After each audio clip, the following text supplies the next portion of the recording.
But when you measure it flat, it contradicts that. I'm spitting flat facts and that. And I know you don't like that. Google Maps is flat, it presents elevation profiles like that. I'm a spitting flat earth king. Sentence has a ring, doing my own thing. If earth was a big roast chicken, factually finger licking chicken, we just got the measurements missing. I'm spitting eggs and begs, begging the question lesson. I've said it before, time after time. I'm the spitting flat earth king of rhyme. Welcome to Flat Earth Debate Live. I'm your host Nathan Oakley, and if you are new to this channel, or you've not done so already, then be sure to subscribe. Hit the bell notification icon and join button if you'd like to become a Nathan Oakley 1980 channel member and keep up to date with the Flat Earth Debate.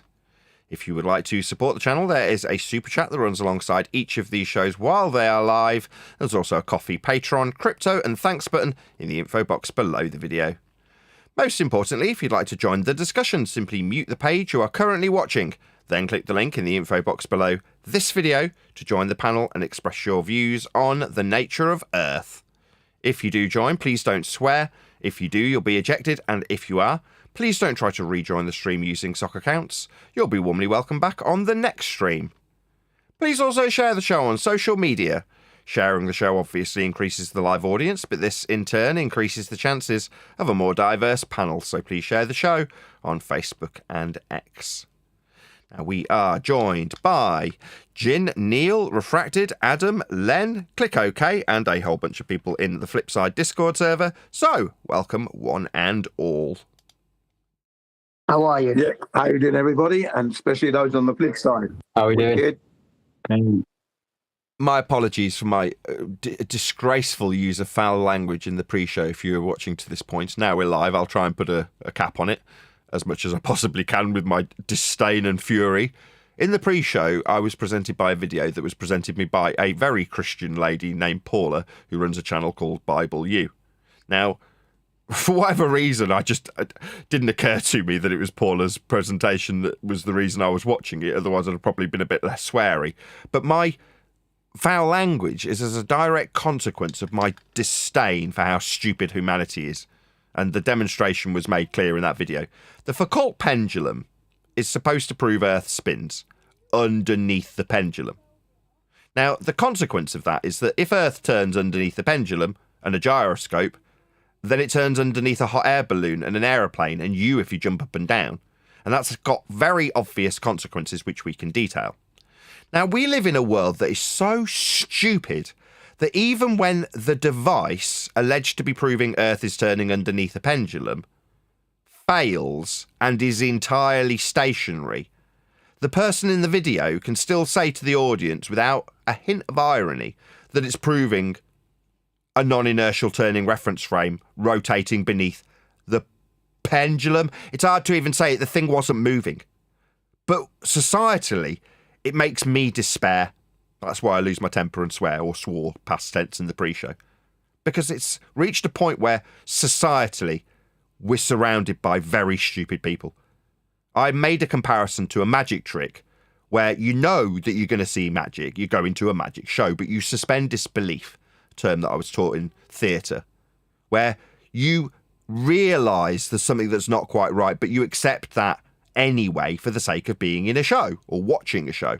Now, in the case of a magician pulling a rabbit out of a hat, there's a certain level of expectation from any paying customer that you know the magic's not real, but you still want to see it look real so that you can gasp.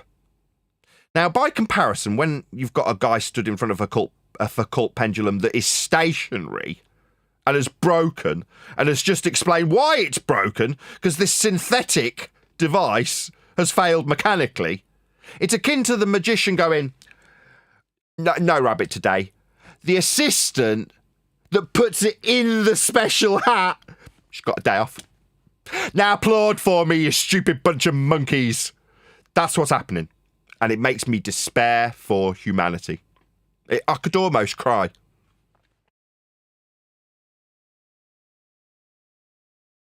We live in a sad, pathetic world of idiots. How else can I describe it? I am slightly shocked. I'm definitely lost for words. Yeah, and AI is accelerating that dumbness that's going on out there now. We're in trouble, as you said. Humanity is in trouble for sure. I mean, there wasn't an You go audience back and here to forth witness when you're the applause at describing the rabbit not movement coming of out the hat. pendulum. Oh, sorry. Go ahead. I was just saying backwards and forwards when you're describing the movement of the pendulum, whether it's processing or not, is all described within the Cartesian plane. Yep. It's new on me. Good point. I love it. See, that makes me feel better. I can wipe the tear away from my eye because I'm surrounded by people who are smarter than myself. So where I can gloat about the non-inertial turning reference frame being a flat prerequisite underneath the pendulum, what refracted curvature, if I could say it, has just done, is point out that the pendulum's motion itself is Cartesian. Again, I've lost for words. For two different reasons. You've restored my faith in humanity in just a matter of seconds, John, with a very smart quip. Excellent. Yeah, the pendulum's motion itself requires perpendicularity with respect to a plane of reference to describe its motion in a Cartesian system. Genius. I like that I'm surrounded by smart people. The ones And that it's are true, isn't deemed it? the stupidest and called the most names, I might add. We're suggested to be the stupidest people on the planet. And I use my words intentionally. Yeah, I was just going to say that the horizontal constant is lurking everywhere constantly. I just love it. Somebody somewhere has figured out that the society that they live in is stupid, and they can take advantage of that stupidity. That's the bit that scares me a little bit.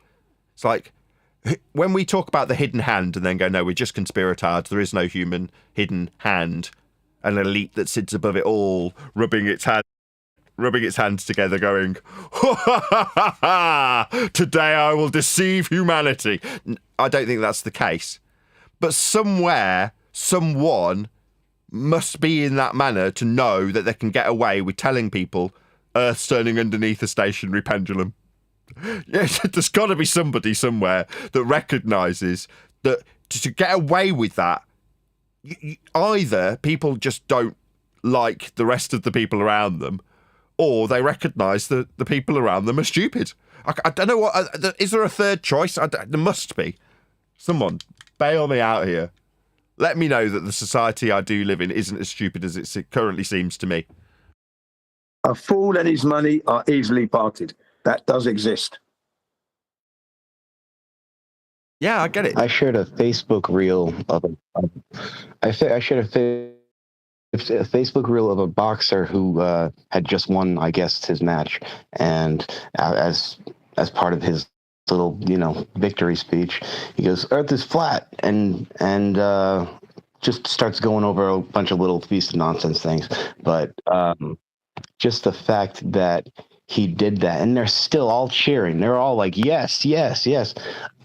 It's too easy to not have caught on with normal people by this point.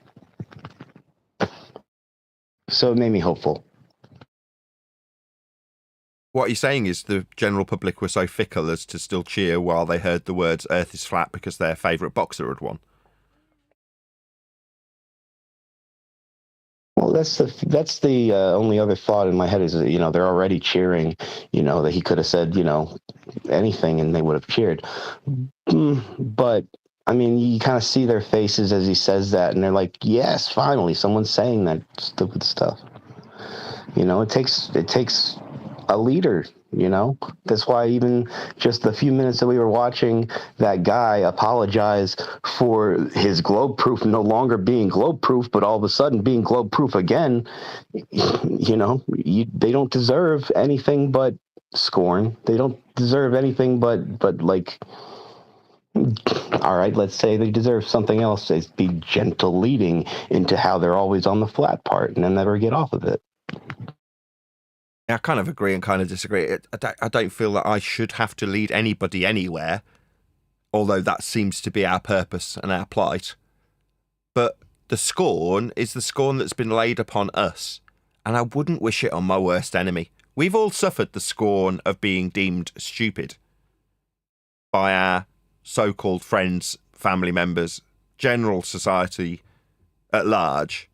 feels it's appropriate to pour scorn on people who, let's call it like it is, believe Earth's flat and spew feasts of nonsense rhetoric because they've been led here for whatever means of conspiracy they got here from. But the scorn is very real. Now, having experienced it for 10 straight years, I wouldn't wish that on my opponent.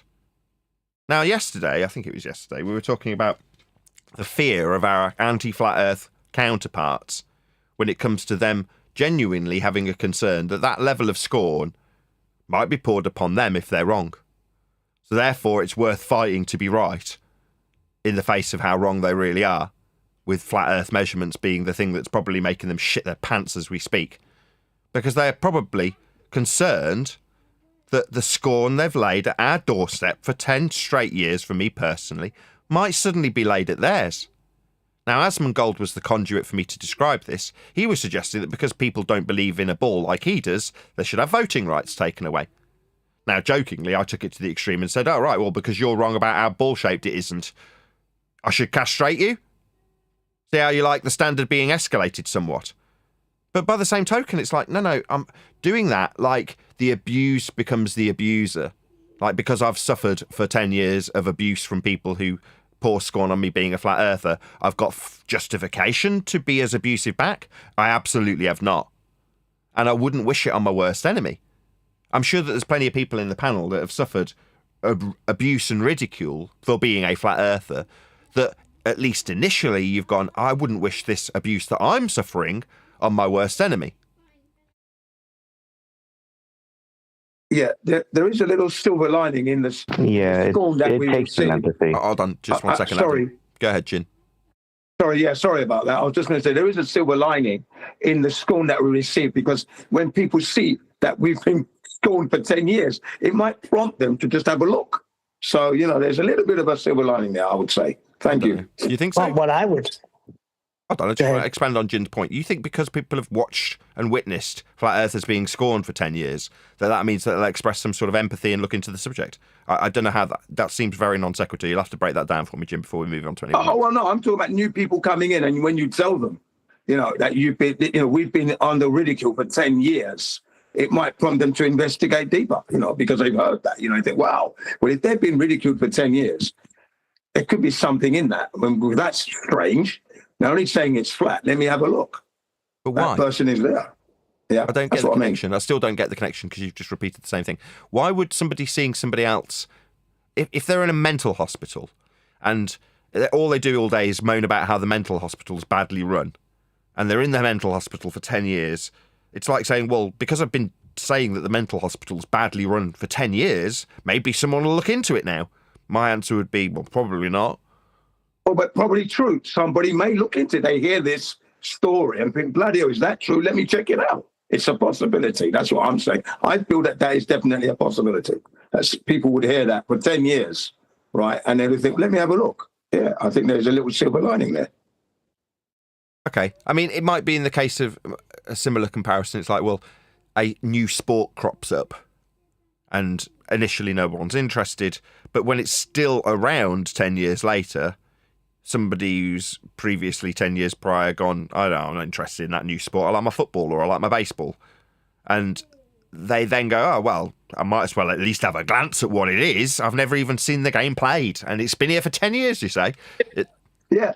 Thank you, Nathan. That's exactly what I mean. And that happened to me because I ignored Flat Earth for a year or about 9 to 10 months. Because I thought it was silly. But then I had a quiet moment in Boxing Day 10 years ago. I thought, okay, let me have a look at one of these stupid videos. And that's what I said. And I'm the flat earther now. So I was the stupid one. There you go. well, could it be that they're making it like it's so intellectual to comprehend all of this, and now we just come along and say it's just measured that way? That takes all the intellect out of the way. That takes all of that nonsense and levels the playing field. All you have to do is understand and comprehend what a measurement is. So everything's beautiful now. You really didn't have to be this master student or this grand educator on heliocentrism, because it's measured flat. Well, we were guilty of that as well, though. So for a period of Master flat debater. earthers, as the elite of flat Earth, as we were trying to deem ourselves for a period, we're saying, well, because we understand and can unpack the nuances and intricacies of heliocentrism, aren't we superior? You'll need us to lead you into the understanding and knowledge of how heliocentrism works, so we can show you how it doesn't. That requires us and our intellect and our experience and our research, which you haven't done yet. Now I feel like, well, no, the whole purpose of having heliocentrism is to create that aura around heliocentrism itself.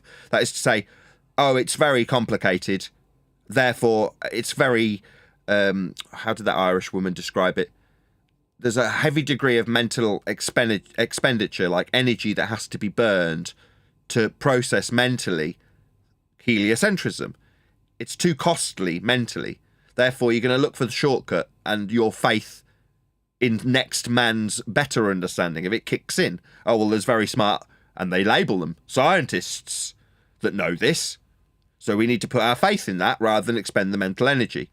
But when someone does expend the mental energy and finds it's wrong, they start sniffing their own farts instead of the people who originally sniffed their own farts to create the heliocentric model in the first instance, to profess that the Earth's a ball.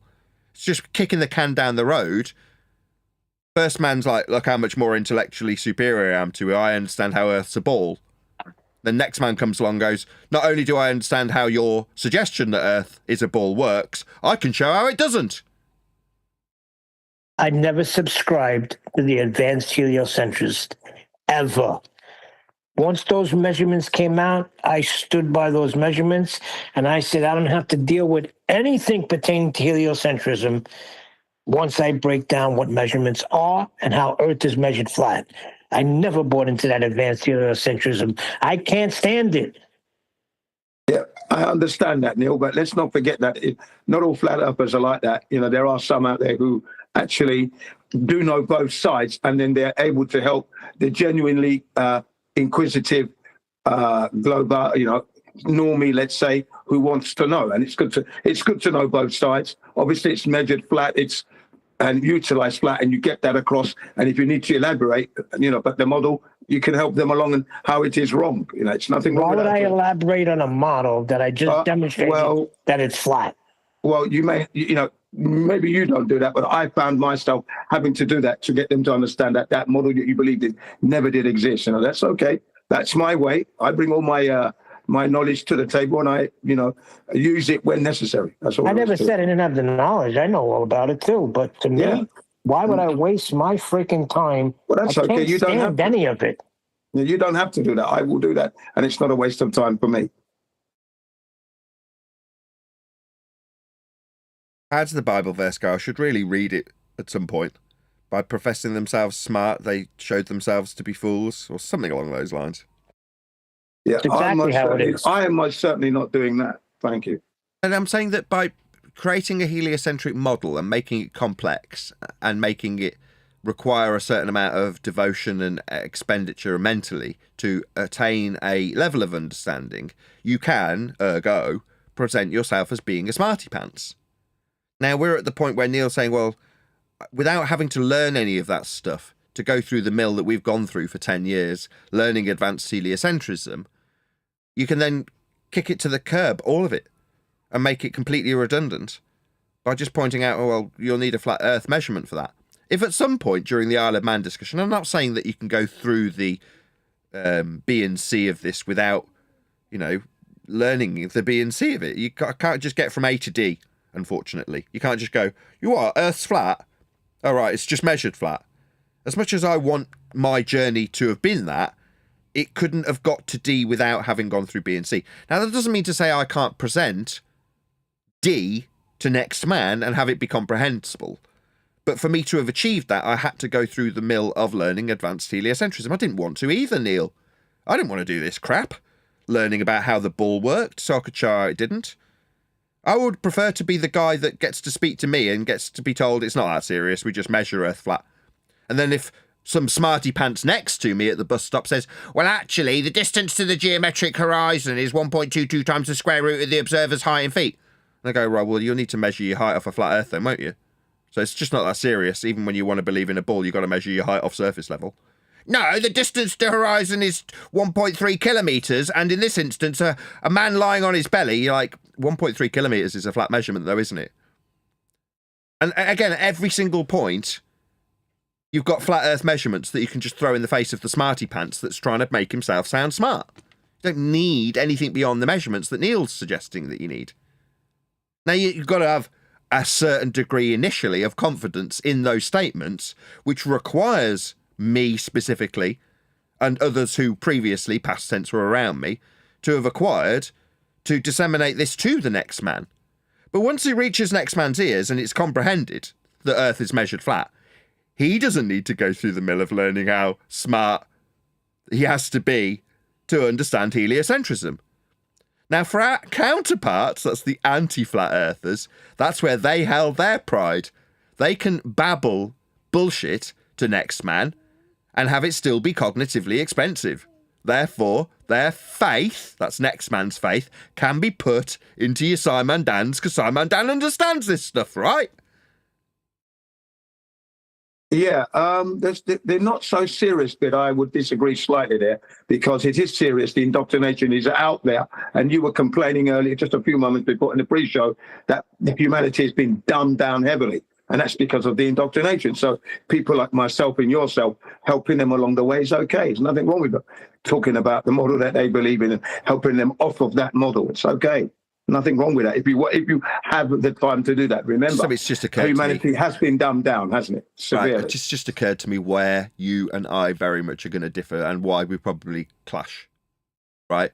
You are coming from this from a anti-globe, flat Earth perspective. I'm a YouTuber. My primary focus is to produce a YouTube show. I was trained in performing arts, like magic tricks and stuff. Hence, me can break down some of this stuff that is just magic tricks when it comes to heliocentrism. But I didn't want to be a heliocentrist specifically. I mean, I had a mild interest in it as a side subject as I was going through college and various other things. I owned a telescope, for example. But I never wanted to be an astrophysicist. I might have wanted to be a spaceman when I was 5, playing with my Lego. But beyond that, it held no fascination for me. Now, I don't decry those of you out there, like Jin and many former members of this very team, that are very much obsessed with how the heliocentrism system fails and therefore have enlightened themselves with how it's alleged to work. But I didn't want that. I wanted to produce a YouTube show that was popular.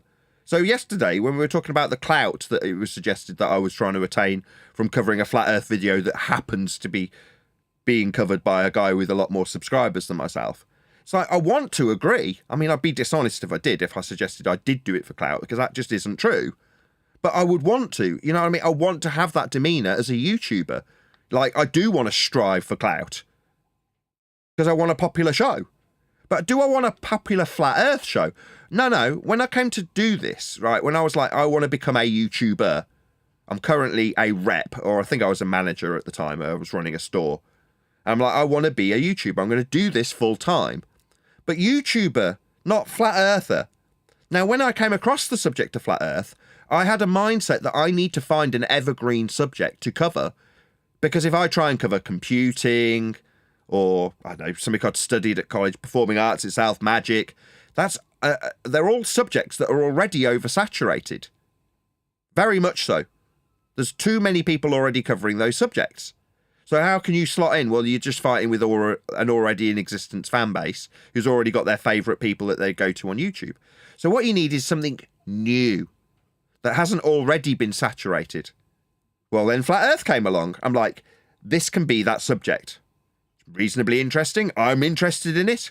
Woke my wife up in the middle of the night to tell her it was flat. I've got a level of passion that I can instill into this subject. And it's evergreen, and it's not oversaturated. So I'm like, this will be it then. This will be my subject. I'll make myself an expert in that subject. But it was very much secondary to being a YouTuber. It was a means to an end. You want to fight for Flat Earth.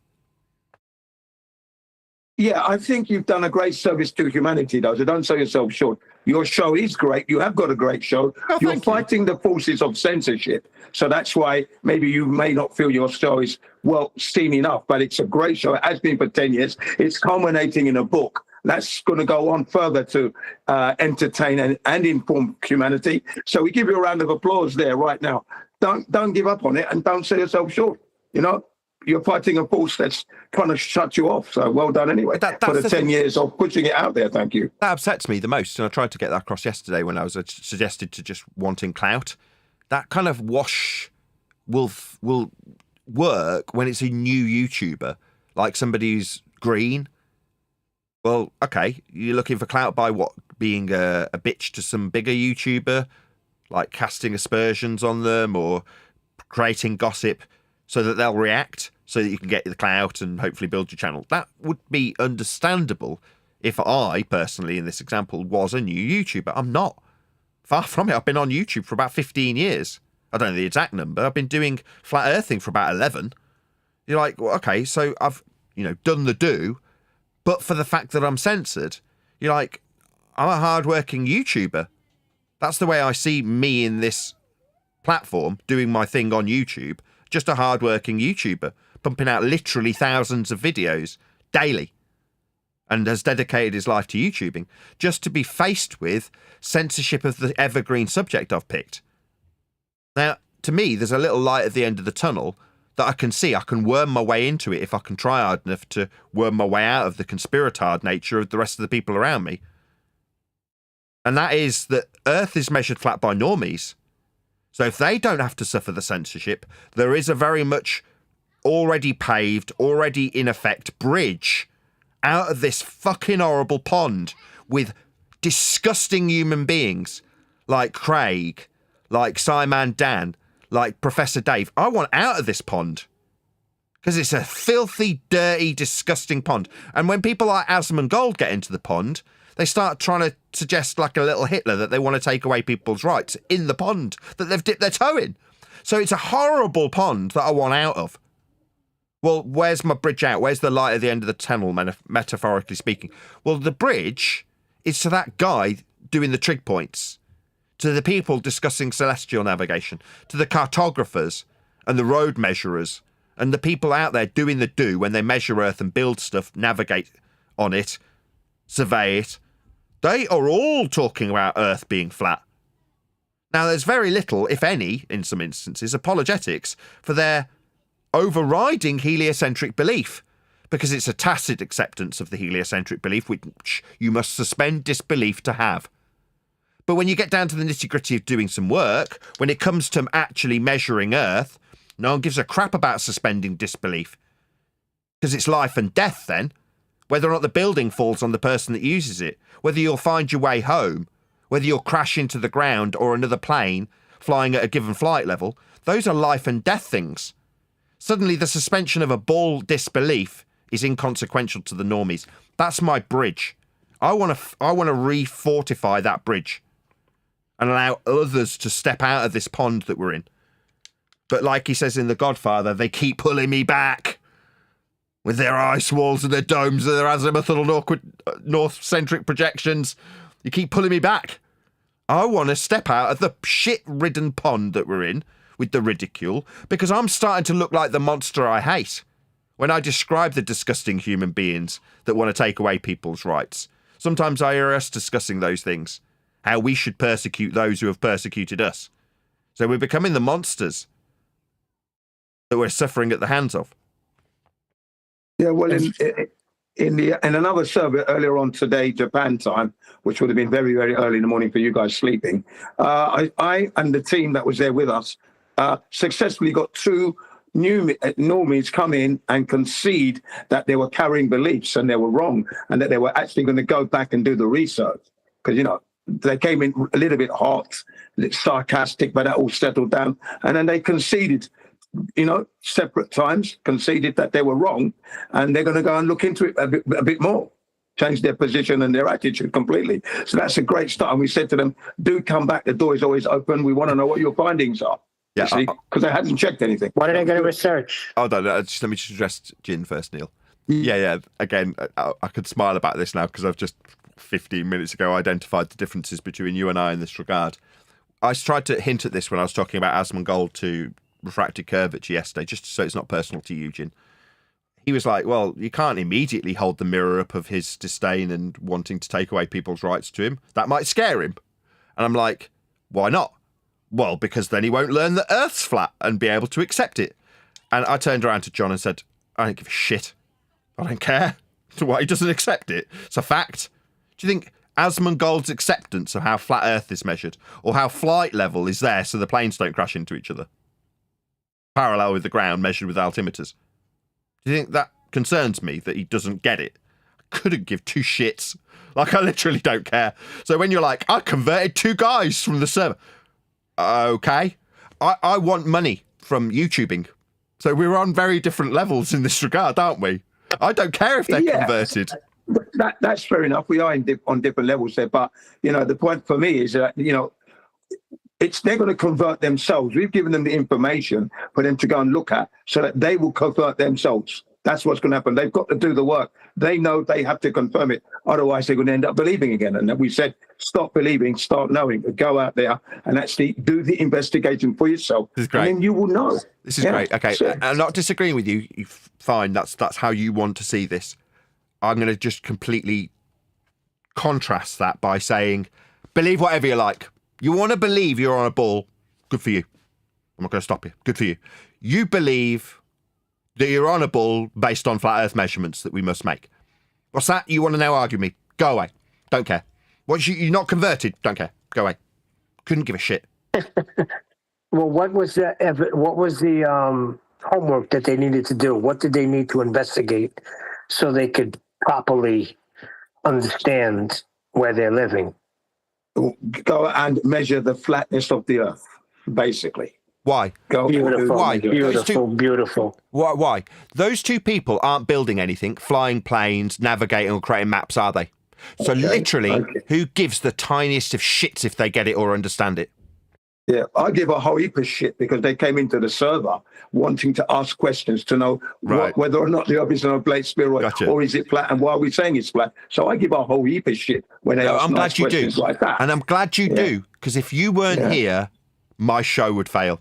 I was trying to put my finger on it yesterday why you're so important to the show. Your passion and esteem for doing that makes me have a decent show. Now, I like the fact that I can contrast that, hopefully without endless interruptions. But generally speaking, my attitude towards this is different to most flat earthers. And it's hard to put your finger on how I feel differently to other people when it comes to the subject. And I used to describe it as, with a guy called Spurs Chemo, who you may or may not be familiar with, I used to describe him as a flat earth evangelist.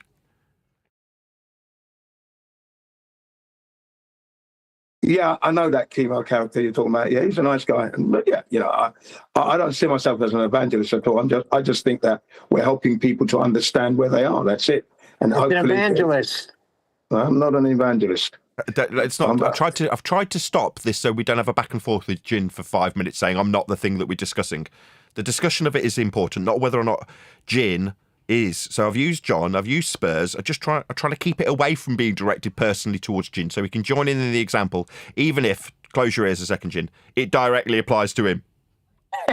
Okay, anybody that goes forth and is trying to convert people from bone to flat is evangelizing in that topic. I'm sorry, but that's a fact. Yeah, but you're missing my point. I'm not trying to convert anyone. I want them to convert themselves for themselves. I'm just giving them the information that what they carry is not true. It's misinformation. Go and check it and do your due diligence. Finish. I'm not converting anybody. They're going to convert themselves. And if they choose not to convert themselves, that's up to them. You see? Yeah, but what's the information you're Neil, given? Just one sec, Neil. Perfect. I've led you beautifully, Jin. So, you're aware that there's people out there that believe in ghosts, right? Yeah, absolutely. And how much time have you spent this week convincing them that they're wrong? Oh, I know that ghosts don't exist, so I'm not wasting my time. No, that's not what I asked. I know you know that ghosts don't exist, but there's people out there that believe they do. How much time have you spent this week converting them So that they're on the right path. 0 hours, because that's not my intention. Oh, Gin. Really, Gin. Well, why has that been deemed as less important? Why has that been not put the same status as... Nathan, I reserve the right as to what I choose to do in order to help humanity. Yeah, you freaking love it. My time. You love it. Thank you. You love it, don't you? You're a fighter. I will always be that. I was born a fighter. Fair enough. Me, I'm a lover. Yeah, but ghosts are not. Listen, I understand where you're coming from. They're not taught from grade school about ghosts, but we're taught from grade school how we're living on a spinning water ball hurling through space. Let's get that straight. Oh, okay, there's plenty of stuff I could pick out from the history that's been hoaxed that I could ascribe the same example to rather than ghosts. I could bring up something that was taught in a class. The point is, you do what you want to do, don't you? Right? Jin's a fighter and he likes this subject. I'm not going to ever pour scorn on that, right? Good for you. Plus, you're a teacher. So you've got that natural instinct to want to educate people. Good for you. It's all different strokes for different folks, as they say.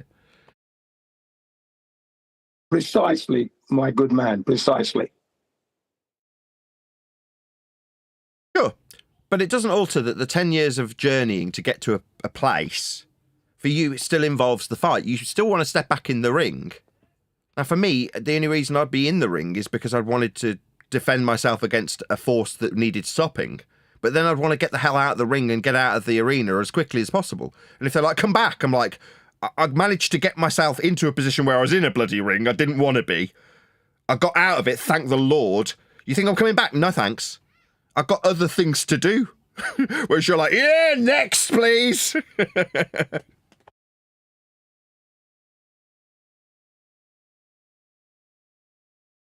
Yeah, I fight out of necessity. I don't want to fight. Again, in terms of having the debate as the structure of the show, in my mind, it was the most evergreen aspect of the Flat Earth. The debate section. In other words, even now, it's still evergreen.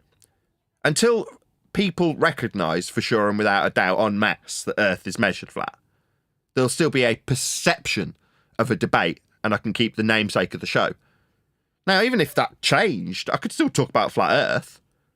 Why wouldn't I? I'm an expert in it now. Right, we'll become educators like we are now. I'm not a natural teacher.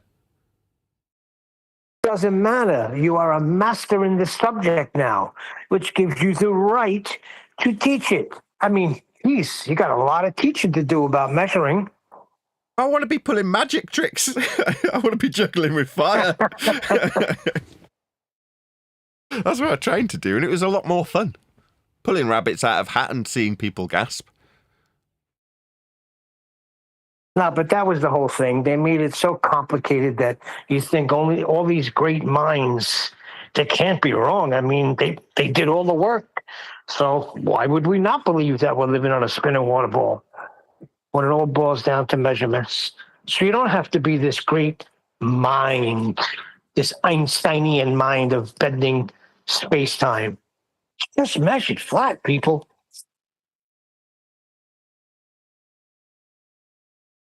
Oh, my presentation disappears when I retitle the show.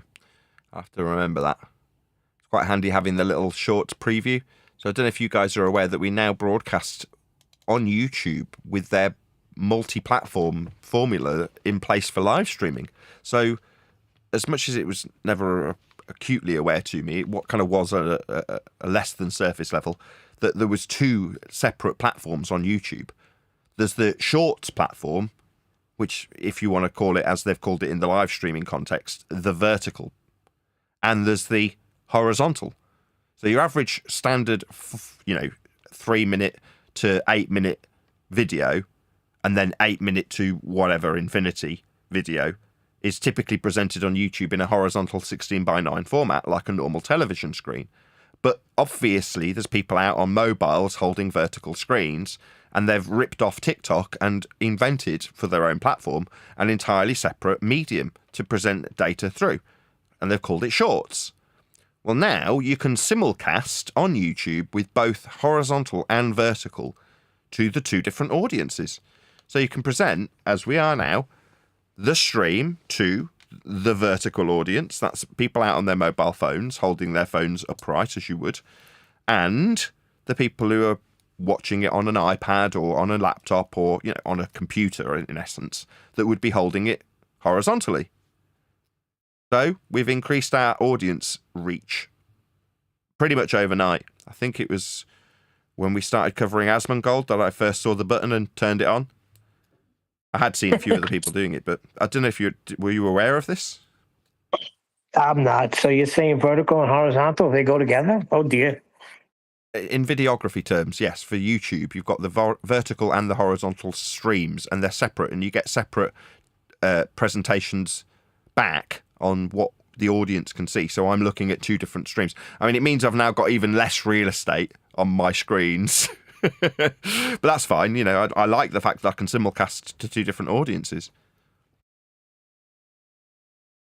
Yeah, that's really good. Yeah. The technology works. But it's just like, it's a bit like when you first go live at all. You're like, hello, Mum, I'm live, I'm on TV. Right? Well, it's a bit like that, but with the mobile audience now. We're kind of like out there. As people doom scroll, they can come across us. I don't know how algorithmically censored that is at this stage of the game, but as far as I'm aware, as you're doom scrolling your way through videos about 6-7 and, Jet2 holidays, you can reach me. Does anybody understand that meme? The Jet2 holidays thing? Darling, hold my hand. No? There's a song, pop song, that's been used in an advert for Jet2. And the kids know the advert so well that it's become a meme. Where they'll literally paraphrase or even repeat verbatim every single word from the advert along with the song, like it's the song. Like you'd sing along with a song, they sing along with the advert but speak the words of the advert. Does What are we? Say again? What are we in Demolition Man with his singing commercials? Yeah, it is like that. But they're not. But it's a voiceover. The commercial for the Jet2 bit isn't sung. It's not like I'm a hot dogs. It's not like that. The Jet2, you can have a Jet2 holiday and there's a 25% discount on all rooms. That's how it comes. It's a voiceover. Nobody's experienced this then. I don't understand it. It doesn't make any sense to me. But it was in Peter Pan. I don't even know what you're talking about. I'm totally lost. So prevalent that it was inserted into the pantomime that we went into. Like they stopped in the middle of the show to play the Jet2 holidays advert, and all of the kids loved it. They lapped it up. Get out of here! I'm not even joking. Holy shoot! So you're saying in the middle? Wait a second. You're saying in the middle of a play, it would be like kids singing an Oscar Mayer commercial? Yes. Yeah. And having wow. But to Jet2 holidays, Nathan, I think the reason for it is they're stitching it with loads of like raj shit where bad stuff's happening, and it's like the contrast between the good and the bad. Like, oh, you're going on holiday, but in reality, it's this shit that you've just seen. Oh, I see. So it's a bit like when in the doom scrolling that I do, I come across somebody and it opens on the scene of a giant, horrendous car accident. And then it says underneath, all you ever need when the world's going terribly is some Indian Christmas music. And it goes, just hear those sleigh bells ring-a-ling, ding, ding, ding-a-ling, ding. And it's the contrast between the hilarity of Indians singing what are typically British or American Christmas songs in an Indian accent. It's hilarious. And on screen, you've got a car on fire with someone trapped inside. Pretty much the correct, yeah. So you have some. And I would say that that's a devastating. sick advert. That's what I would say. It would be a sick advert indeed. Okay. So it's the contrast. So only hearing the Jet2 holidays bit isn't giving you the contrast of the tragedy on screen. Trying to remember which part in the play. Maybe it was when Hook died. You know, Jet2 holidays. Actually, that is quite funny now I think about it. Okay, well, I learn something new every day. In one of those shows, we're talking about memes. I mean, Earth's measured flat, in case anybody tunes in on the vertical stream and it's like, well, what are they talking about this? Oh, it says it's flat Earth debate. They're talking about Jet2 holidays and memes. Yeah, Earth's just measured flat. It's not that serious.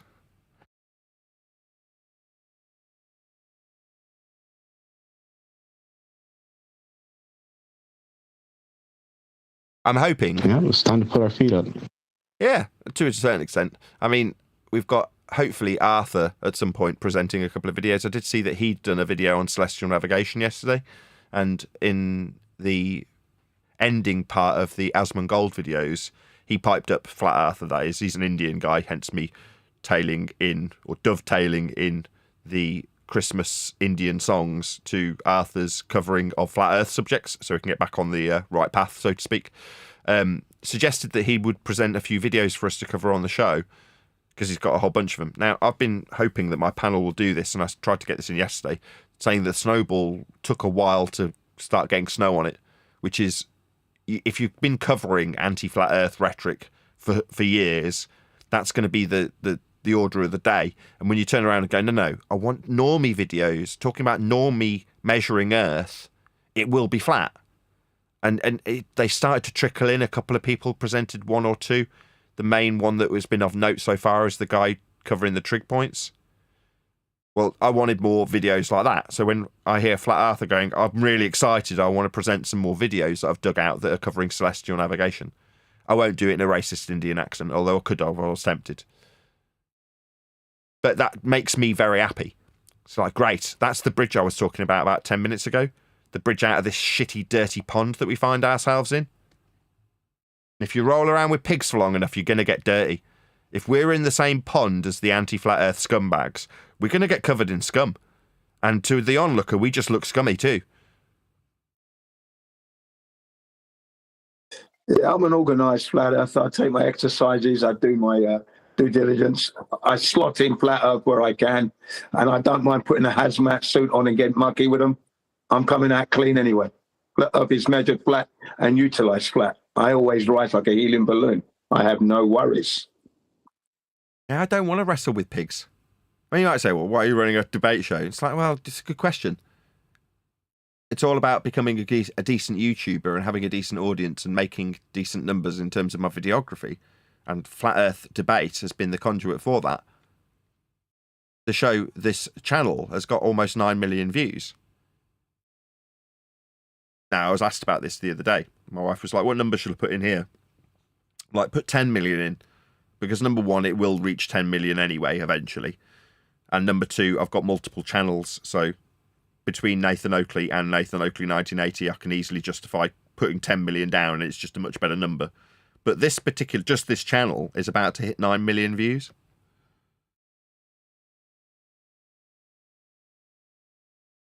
Well, how have I achieved that? All with Flat Earth Debate. Not all, but most of it. About 1% of it's becoming microphones.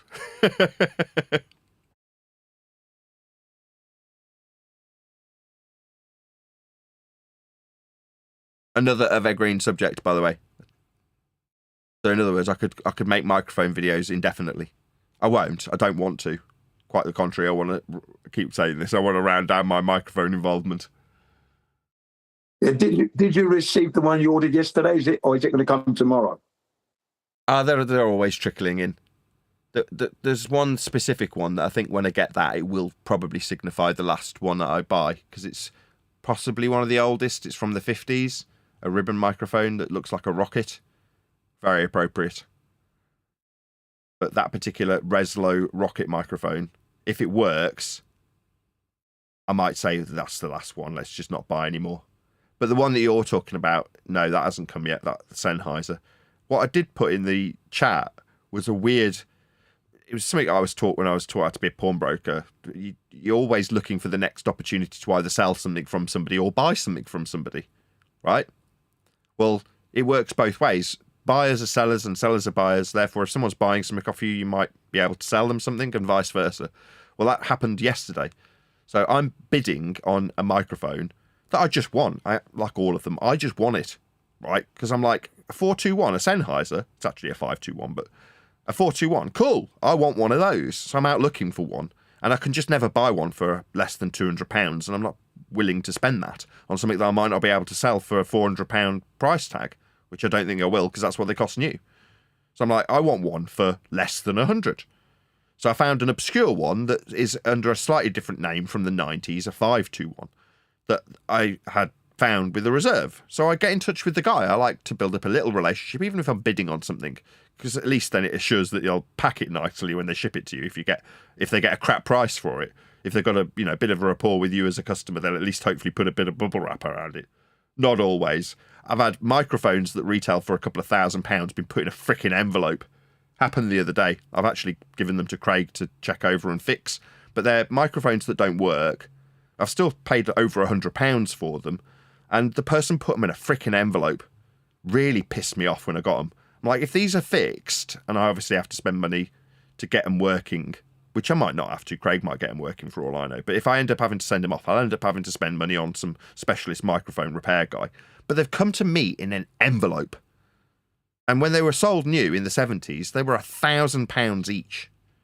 Like, just because I've paid peanuts for them broken doesn't mean that you get to put them in an envelope and post them to me. Just put some bubble wrap around them, for God's sake. But I get that all the time. Normally, it's normally worse the more expensive they are. So if the disparity between the cost that they were new and the amount I pay for them when they're broken or old is wide enough, it increases the likelihood that they'll just put it in an envelope and post it to me. There's less packaging if they get like a worse price.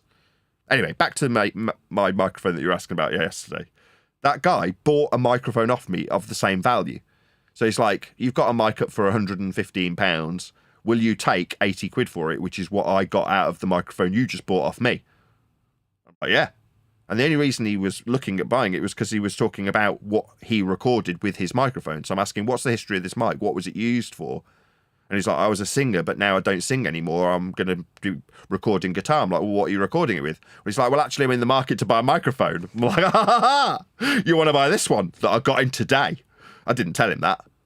But he's bought the microphone that I got in that day. I'd actually sold several of them already.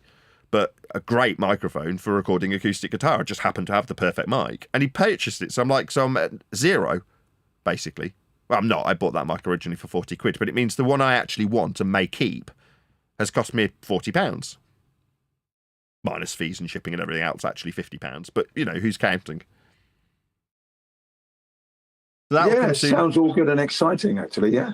I'll show it you, because that's one of those mics that I'm excited about. I like mics that end up being industry standard mics for whatever reason. I think there's the ones that I end up liking are the ones that just generally are people's favourites, so they become a standard. So this particular Sennheiser is just an industry standard for tom-toms.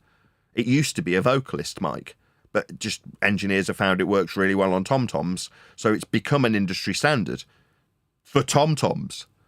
But I'm like, well, I just want it. I just want to try it. I want to hear what I sound like through it. Anyway, I'll show you when it comes. It looks weird. It's an unusual looking microphone. And I like the more unusual, the better. Same with the rocket ribbon. Yeah, I'll be looking forward to it. And I want to see that rocket one as well. Me too. Yeah, that'd be nice. Yeah. Well, that person's another interesting story. Because again, I built up a little bit of rapport with her. I bid on it. Won it for cheap. And then I'm like, where is it? Have you posted it yet?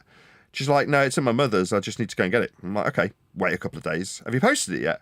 No, my mother sent it off for valuation. I'm like, oh, God, here we go. Is this person going to now say, no, you can't have it for the price you've paid? Because that has happened in the past. I'm like, oh, okay, well, hopefully you get it back soon. She's like, yeah, I'll get it shipped out as soon as I get it back. I'm like, okay, good, because I'm really excited to use it, and I'm not lying, I am. Welcome to Microphone Sales by Nathan Oakley. We're late in the live show, Neil. I want to take it down a notch. I've been swearing like a trooper in the pre-show, taking it down a notch and express my disdain and humanity at the beginning of the live show. Now we can talk about microphones. Well, microphones we talked about anyway. I mean, it's something that's needs to be done, right? Got to pay the bills. Yeah, it'll be this little section will turn into the book promotion section, and you'll all get sick of it. I absolutely should. Let me just tell you this now, right, preemptively. 12 months from now, when we're creeping on Christmas 2026, you'll be so sick of me plugging the book every 10 seconds. Because I will. Because not only will it be something that I'm wanting to sell to keep the lights on, it's directly related to the subject. So I've got free reign to promote it whenever I like. So it'll be like, the Foucault pendulum in this video stopped swinging and the guy's still using it like he's pulled the magic trick where he pulls the rabbit out of the hat, but there's no rabbit and he's demanding applause in my book on the section on Coriolis. And you'll be like, oh, God. Well, no, not me. You have anything on the book? No, I think it's going to be good because, you're plugging the content and that. No. Me, a 64-year-old, I'm not going to be worried about you plugging your book. All power to your elbow, mate. You get that going. I'll be promoting it with you. Don't you worry. Any plug-in for today? What do we got? Anything new that you could tease us with? No, I didn't do any writing on Tuesday because the car was broken. So it's got a coolant leak. The indicators have stopped working. And there was something else. I can't remember what. Oh, yeah, the speedometer stopped working. So it's kind of reached the point where I'm like, nah, this is a bit too dangerous to be driving around in. So we took it in yesterday and the indicators now work. There's a temporary fix on the coolant and there's a part on order for the coolant along with the part on order for the speedo. But this car's old now, so it's taking ages to get parts for it. That's the biggest downside with owning an old car. With any other car, there's a network for most garages where once the car's in the garage, they call a little man. He comes with the part in a van that day, normally within an hour, and then they get it fixed and then they get it back out to you. Whereas that's not the case with this 25-year-old car now. Yeah. They were first producing it in the end of the 90s. Well, not even that, in the middle of the 90s. So in terms of acquiring parts for this very old car, it's becoming more and more difficult. So it means that it sits out of commission for a period rather than just going, oh, this is broken, let's take it to the garage and get it fixed. It's like, we took it to the garage. They're like, well, we need to get the parts.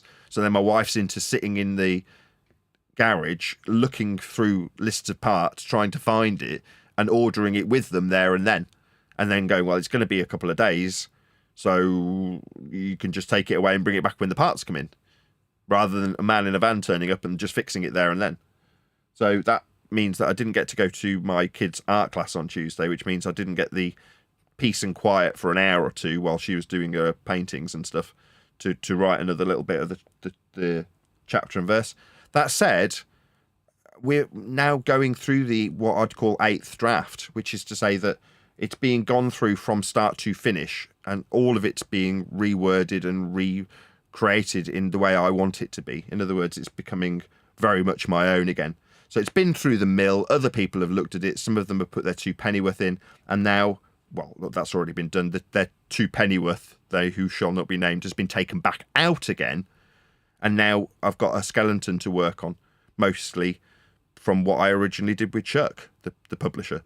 And now it's being inserted with anecdotal stuff that I've been given to you, Neil, recently. And yeah, the wording of various things like a Coriolis, as we're talking about it, is being re-paraphrased for the 8th time, but back into my own vernacular. So what will end up being the end product of the 8th draft is something that is indistinguishable from the other 7 drafts. But with what do you mean your own again? Because people are going to take that your own again and twist it. Is it going to be in a paperback form? Sorry to cut you off there, Neil and Nathan. Is that going to be a paperback? Yeah, first and foremost. I don't know about that sort of thing. That's not something. I just need to worry about the content at this stage, Jin. No offense to you, I don't know the answer to that question. It's like when people say, "Are you going to put some acknowledgements in the back for people who give you money?" I'm like, as much as I might give you an answer to that question at the end. At the moment, I just need to focus on producing a book that's my book. That's it. A book that no one else can take ownership of and say that it's theirs. Oh, okay, I got you now. No need to explain. You answered my question. I didn't know you were questioning anything. But yeah, all you need to know, Neil, is that I'm on an 8th draft of the book. So at this stage, it's like I've probably pushed the microphone thing too long, which is why I've dovetailed this into the talk about microphones. The microphones were a means to an end, right? What I will do is produce one final video. I've done a couple of them where I'm like, this is what I've got in my mic locker. Because for every 10 microphones that I sell, I like to keep one. Like a rainy day fund, let's call it. Should the shit hit the fan and I need to suddenly flog a load of stuff, I want a little mic locker that of my own that I could use. That might also get, utilised to record music from my daughters as they grow up if they become interested in music. Unlikely, but should that be the case, I can mic an entire drum kit. Wonderful. May never have to do it, but if I do, I can. I've got all the equipment to do it. And it's cost me nothing, because I've taken a small chunk of the profit that I've made to keep myself sustained over the last 12 months. I thought it would be 2 to 3 months of flogging mics and earning £100 to £150, maybe £200 a month in profit from flogging them, so that I could keep the lights on where there was a shortfall from the censorship that YouTube have bestowed upon me because I'm a flat earther. Secondary to me being a very hard-working YouTuber, I might add. But that censorship is real, and it does affect my ability to pay the mortgage. So I needed to do something about it. Microphones was it. Now, it's worked out quite nicely. I have made a profit on microphones. It has covered the deficit, which has reduced my stress level. But now there's a bit of an overlap where my wife's like, what do you mean by this when you say this? She was asking me what bifurcated meant. On screen now, you've got a view of the extended celestial plane bifurcating a glorified protractor we call the sphere Earth. And she's like, what do you mean? Is that a word that you typically use? I'm like, bifurcate? Absolutely, when describing the celestial plane running through the glorified protractor of a sphere Earth, my dear. But while I'm doing that, I'm boxing 2 microphones up. You know what I mean? I'm boxing some Mr. Entertainer and that Sontronics thing that I was just describing that the guy bought when swapping for a Sennheiser. Well, I don't need to be doing that now, right? Now that we're going through from the beginning and rewriting it in the form of an 8th draft, it needs to be 100% of my attention on that with my wife, who's working in the capacity of, an editor. But the information needs to flow from me to the page. Does that make sense? And it isn't if I'm doing microphones.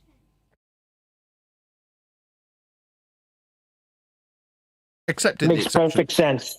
Except when I'm out, like I say, at my kids' art class, and then I can, dedicate an hour or two to some anecdotal sections of the book that have never been written, like detailing the relationship between Antonio Subratz and Patricia Steer, detailing how Bob Nodell had a wireless microphone crammed up his ass whilst pretending in a very soap opera manner that he had accidentally let leak the information about gyroscopic motion being a failure in the fibre optic gyro.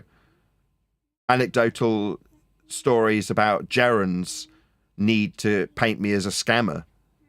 Things like that have all been put into anecdotal accounts that initially, when the more technical information was put to page with the assistance of 10th Man and Chuck on the first and second drafting stage, Chuck had turned around and gone, you need anecdotes. Now, over a period, I was convinced by others that that wouldn't be the way to go. Therefore, they never materialised. I never did the work. Whereas now, I have done the work. What I've also done is come up with names so that I can change the names of the innocent or guilty, depending on how you want to look at it, so that I don't have to worry about any legality in that regard. I don't want anybody to sue me because I'm talking about how a certain individual had something happen to them. So instead, I've come up with fake names. See, I knew it. When you said make the book my own again, right away, people see he's admitting that it's Huey and Adam's book. That's not what he's saying. See, I knew that was going to get twisted. I don't give a shit. Again, it's back to you care what I produce in terms of my book, that I've had help from people who wanted to help me make it better. That makes it theirs, according to the people who've now suggested that my phraseology of making my book my own again.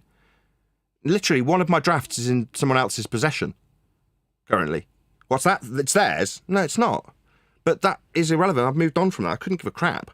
What I now want to talk about is the fake names I've come up with for the anecdotes that I've been writing that are completely fresh and new. That up until now hadn't been written about at all. When I say make it my own, what I mean is there's a certain element of my experience in Flat Earth that has everything to do with the people that the impression of quote-unquote flat Earth is made to be. That's been, up until now, left out of the book. There's a humanitarian aspect. Some might call it gossip. Some might call it smut. Some might say it's salacious. But it is my journey through the subject when dealing with the sociology aspects of the subject. Now, the book up until now has been devoid of that. Well, that's new.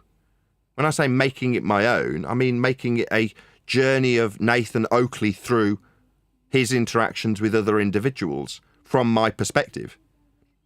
But in order to do that, I need to come up with names that aren't necessarily the names of the actual individual involved, but close enough so that if you're on the inside, you'll know who exactly I'm talking about. And if you're on the outside, it becomes inconsequential. If you're the person, you can maybe get a little annoyed and go, I know that's me. And you're like, is it? Are you sure? Are you sure there's not another photorealistic artist called Art Horizon World that it could be? Maybe there's another tantric yoga expert called Ernie Duoport that might be someone else. But if you were Simon Gherkin the pharmacist, you'd be pretty pissed when you hear about how you've been, producing illegal drugs and supplying them to cancer patients. When you read about that from Simon Gherkin, you might want to shit your pants and thank the Lord Jesus Christ himself that it's not got your real name attached to it. Might even be thankful. Yeah, you might want to watch your step around me.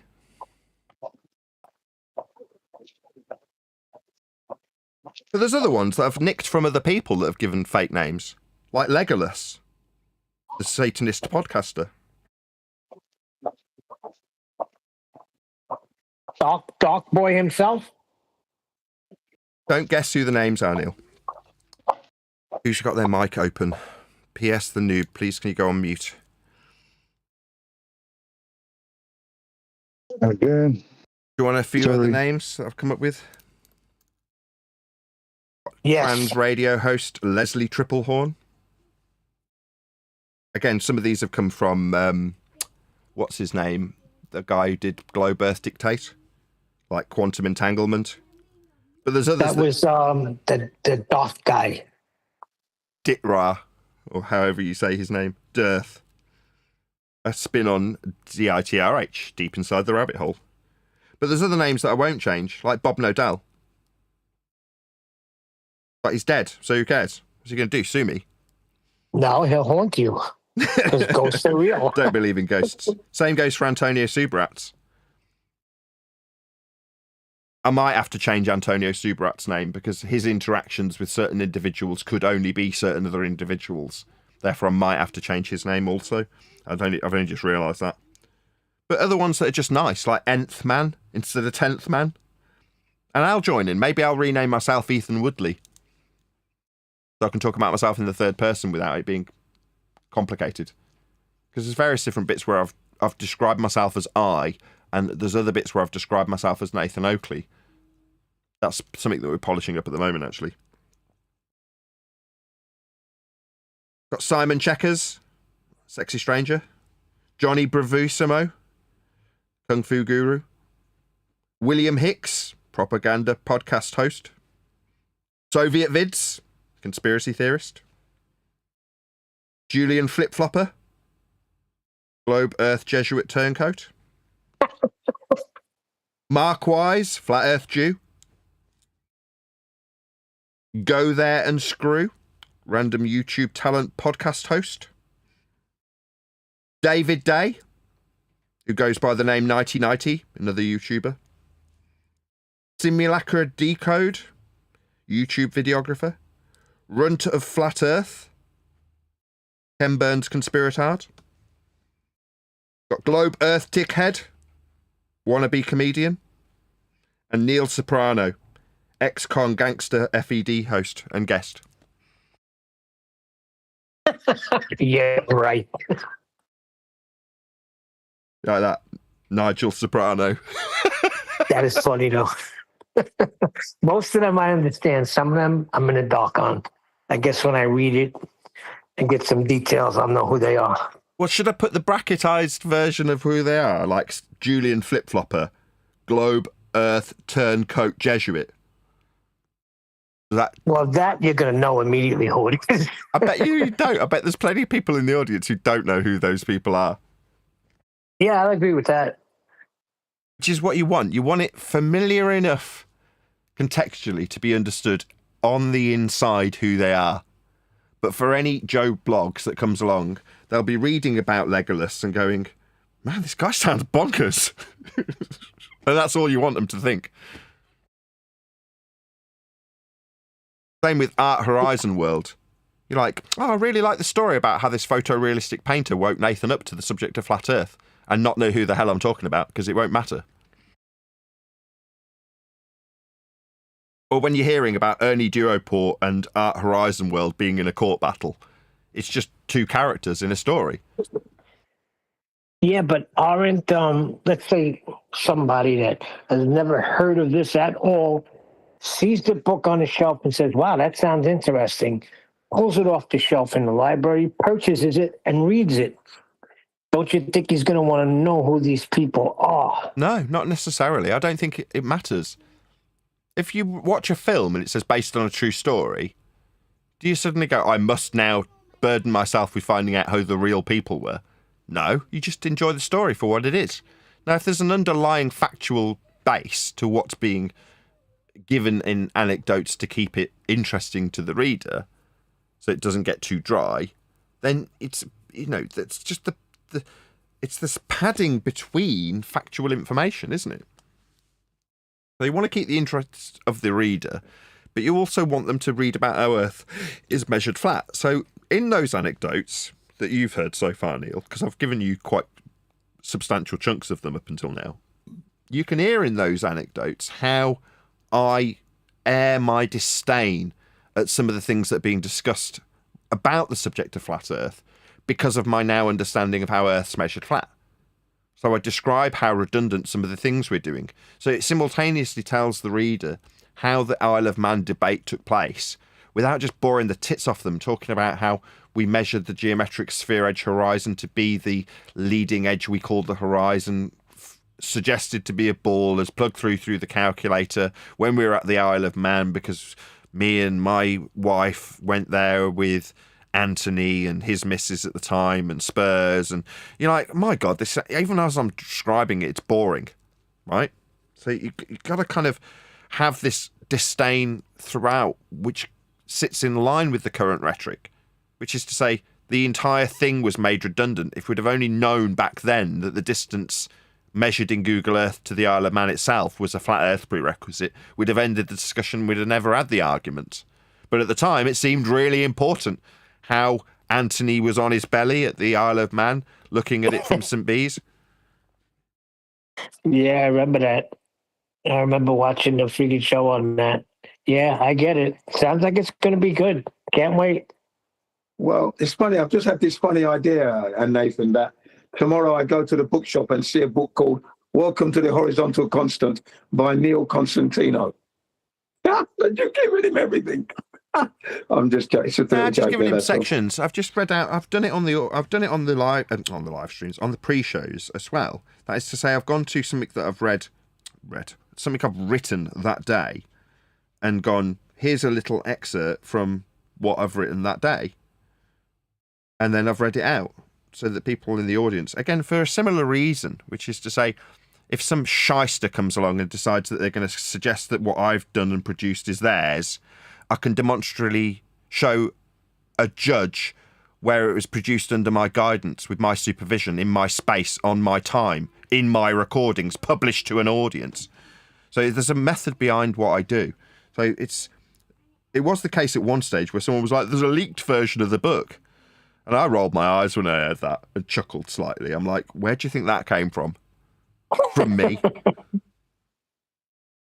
Well, Jim, listen, I understand that. You know, when this first started to happen, I don't know if you remember, Nathan, but everybody was talking about a book when everybody agreed to help you. And I came across with a joke and said, well, I'm going to be coming out with a sentence. So if I could get you guys to help me on that, that would be great. But it turns out to be true, Jin, because I could come out with a sentence and put it on the shelf. Earth is measured flat.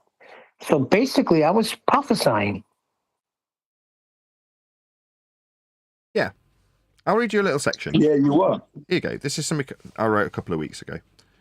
The response generated many songs as McToon attempted to deflect away from this flat Earth measurement fact, which I had pointed out 99 times prior in message responses below my videos. McToon was compelled to communicate with me via. He asked, "Where are the guns, Nathan?" referring to a comment made 8 years prior, where it was pointed out that unofficial visits would result in being turned away from Antarctica at gunpoint. A point proven 6 months later, after the trip, when an unofficial visit to Antarctica resulted in the Chilean government escorting a trespassing visitor away at gunpoint. Perfect. That's exactly how it went down. Yeah, that's it. That's it. Yeah, and wasn't that not Jarl Andøy, the Norwegian? Lando Calrissian? No, you're talking about, Jin, you're talking about the guy from years ago. This happened 6 months after McToon was screaming, "Where are the guns?" It turns out that somebody did get turned away at gunpoint when they tried to enter into Antarctica without the proper paperwork. Oh, I see. Yeah, because I was talking about Jarl Andøy, the original Antarctic terrorist he was billed as. He went there 3 times unannounced. Yeah, that's what I was talking about in the excerpt used by McToon to hold that straw man up in the first instance. He's the guy I'm talking about 8 years ago. Right. And then we bring it into the new guy that just got turned around. So precisely. both are true. Again? No, I'm just saying, so both stand true. Yeah, but both are a That's what straw man. I mean, who cares? They're measuring Earth flat there. Yes, agreed. Right, I'm going to round out this live show. If you are watching this on either Nathan Oakley 1980 or Nathan Oakley Primary Streams, then stay tuned, as there will be an after show to follow. Unfortunately, though, if you are watching this live, this is where we bid you farewell. So, another massive thank you to all of you who liked, commented, shared, subscribed, joined as a Nathan Oakley 1980 channel member, hit me up on PayPal and Patreon, all that good stuff. I've been Nathan Oakley, a massive thank you again to today's Discord and G+ panels, and I will see you all in the next video. But when you measure it flat, it contradicts that. I'm spitting flat facts and that. And I know you don't like that. Google Maps is flat, it presents elevation profiles like that. I'm a spitting flat earth king. Sentence has a ring, doing my own thing. If Earth was a big roast chicken, factually finger licking chicken. We just got the measurements missing. I'm spitting eggs and begs, begging the question lesson. I've said it before, time after time. I'm the spitting flat earth king of rhyme.